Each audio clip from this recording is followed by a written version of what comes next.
Hello everyone, how are you today?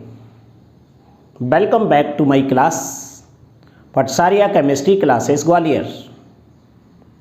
Today we are going to discuss on lecture number 22 of coordination compound from class 12th.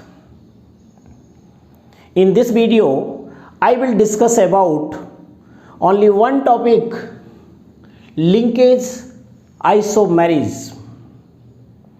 This video is very important for those students who are preparing for G Mains or NEET with 12th. So let's start without delay. आज का video है linkage isomerism और इसके पहले हमने 3 isomerism बहुत अच्छे से समझ ली हैं। उसमें ऐसा कोई कमेंट नहीं आया कि आपको वो समझ में नहीं आया है। लिंकेज आइसोमेरिज्म तो बहुत ही सिंपल है, जैसा कि मैंने पिछले वीडियो में बताया था कि ये टॉपिक 12th क्लास में 3 मार्क्स का बोर्ड एग्जाम में लिखने के लिए आता है। तो आपको इस आइसोमेरिज्म की डेफिनेशन लिखना है बहुत ही सिंपल तरीके से। उसके बाद उसका कोई एक एग्जाम्पल देना है, आपको 3 मार्क्स मिल जाएंगे।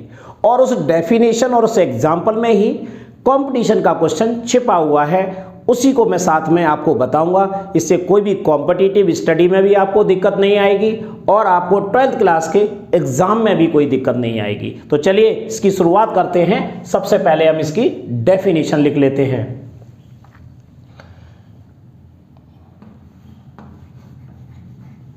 This type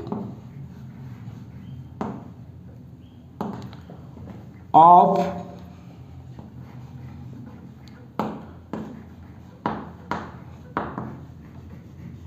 This type of isomerism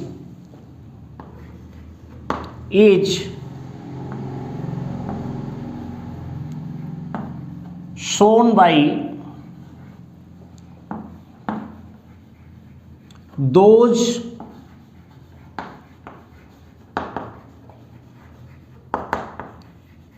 coordination compounds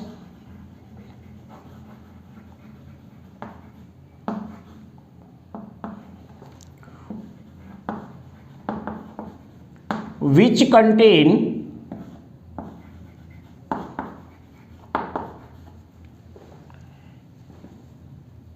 an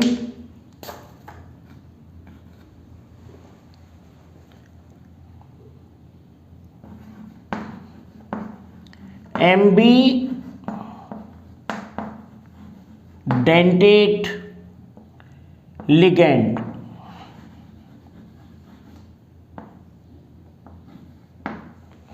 देखिए कितनी सिंपल डेफिनेशन है और डेफिनेशन में ही कॉन्सेप्ट होता है। हम कई बार क्या करते हैं कि कंपटीशन की तैयारी कर रहे होते हैं और डेफिनेशन को छोड़ देते हैं। रियल वे में जब आप डेफिनेशन पढ़ेंगे तो आपको सारा कंसेप्ट उस डेफिनेशन में मिल जाएगा। किताब में बहुत सारा कुछ लिखा होता है, उसमें से आपको मेन यही छांटना सीखना है कि मेन डेफिनेशन क्या है और इससे क्या कॉन्सेप्ट इसने छिपा के रखा है। तो देखिए ये कितनी सिंपल डेफिनेशन है, आप 12th क्लास में भी लिख सकते हैं और कंपटीशन की सारी चीज़ें इसके अंदर आपको देखने को मिलेंगी। This type of isomerism is shown by those coordination compounds which contain an ambidentate ligands। Main word क्या आ गया इसमें, कौन प्रदर्शित करता है लिंकेज आइसोमेरिज्म? वो कंपाउंड इसको प्रदर्शित करते हैं जिनमें एम्बीडेंटेट लिगेंड होता है। अब एम्बीडेंटेट लिगेंड क्या होता है ये तो आप पिछले वीडियो में पढ़ ही चुके हैं, मैंने पूरी लिस्ट बताई है। एम्बीडेंटेट लिगेंड का यहाँ पर मैं मतलब आपको थोड़ा सा बता देता हूँ। एम्बीडेंटेट लिगेंड मीन्स होता है जिसमें 2 डोनर साइट हो। 2 डोनर साइट जिसके अंदर है वो एम्बीडेंटेट लिगेंड होते हैं और 2 टाइप के आइसोमर बनाते हैं।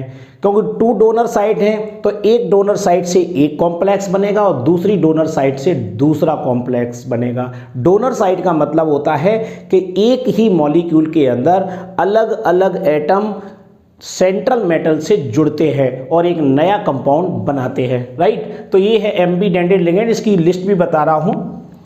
For example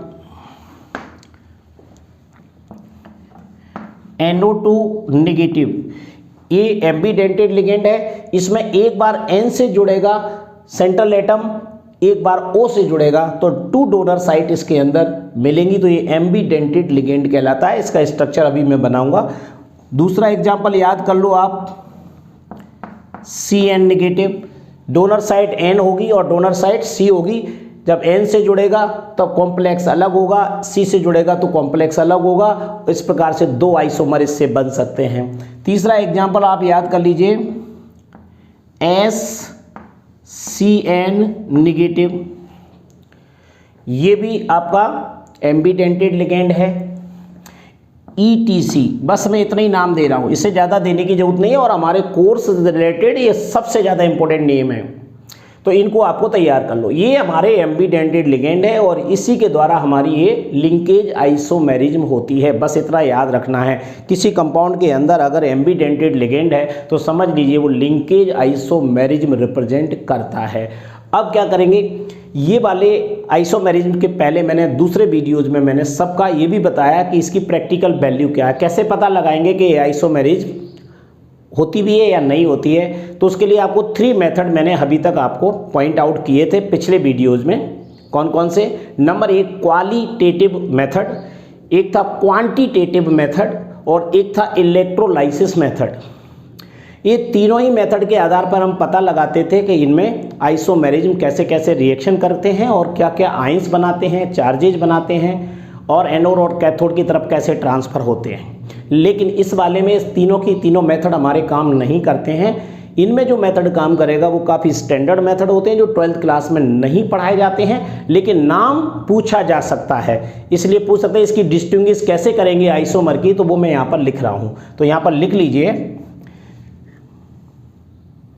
these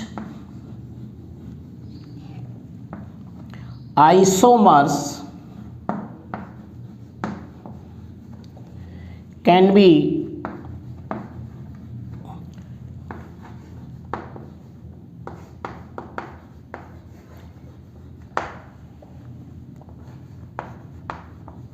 distinguished. These isomers can be distinguished by UV, एक मेथड क्या होती है, UV मेथड होता है, अल्ट्रावायलेट मेथड है, इसके द्वारा हम पता लगाते हैं, और IR, एक ये वाला मेथड है IR इंफ्रारेड, और NMR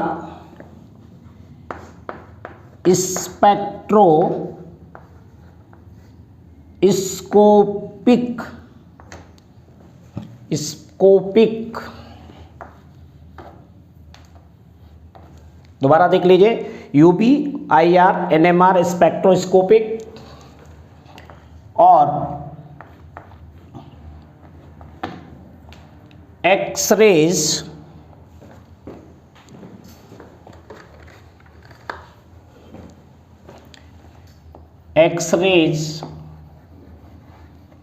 डिफ्रैक्शन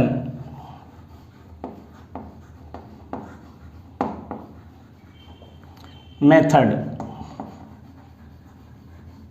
ये इतने सारे मेथड है, इनका यूज नहीं होता है 12th क्लास में या G लेवल पर, लेकिन ये नाम आपसे पूछे जा सकते हैं कि कौन से मेथड है जिससे द्वारा हम दोनों आइसोमर्स में डिस्टिंग्विश कर सकते हैं, डिफरेंट कर सकते हैं। तो ये आप नाम इनको याद कर लीजिए। अब मैं आता हूँ सीधे इसके एग्जाम्पल पर। इस एग्जाम्पल को अच्छे से देख लीजिए। एग्जाम्पल है लार्ज ब्रैकेट CO NH3 का होल 5, उसके बाद में NO2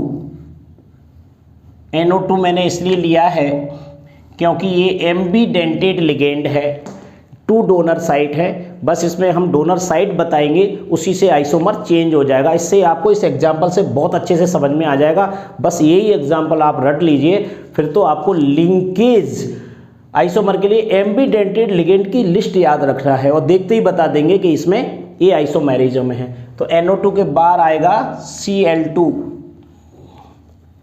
Cl2, ये है हमारा काउंटर आयन। तो देखिए यहाँ पर NH3 कैसा लिगेंड है, न्यूट्रल लिगेंड है, NO2 निगेटिव लिगेंड है लेकिन एम्बीडेंटेड है, और Cl2 को काउंटर आयन के रूप में बाहर लिखा गया है। ओके, अब इसका कोई पूछे कि कौन सा आइसोमर रिप्रेजेंट करेगा, तो हमें ये दिख गया कि ये एम्बीडेंटेड लिगेंड है, तो एंड इसका आइसोमर मैं बना के बता रहा हूं,